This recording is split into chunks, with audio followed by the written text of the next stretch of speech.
मैं तुमसे प्यार करती थी मसलन, और तुम्हारे सिवा कुछ नहीं दिखता था मुझे। मैंने भी तो कुछ ठीक नहीं किया।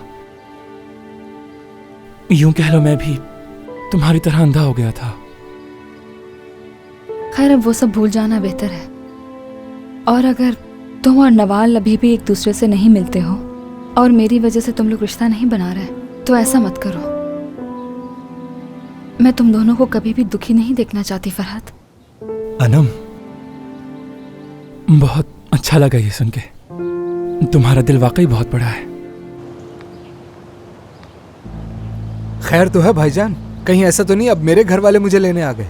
क्या मतलब? अरे मेरा मतलब है कि इतनी बड़ी गाड़ी लेकर आप यहाँ क्यों आए हैं? अनम साहिबा को लेकर आया हूँ।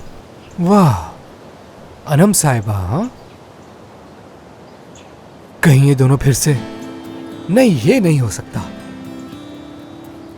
लेकिन अगर फरहत ने उसे बुलाया तो वो दौड़ी चली आएगी। कितनी देर से आई हुई है? 5 मिनट ही हुए हैं अभी। अच्छा ऐसा है। ऐ खुदा, जैसा मैं सोच रहा हूँ ऐसा बिल्कुल भी ना हो। मैं अंदर जाऊं तो ऐसा कुछ भी ना दिखे मुझे।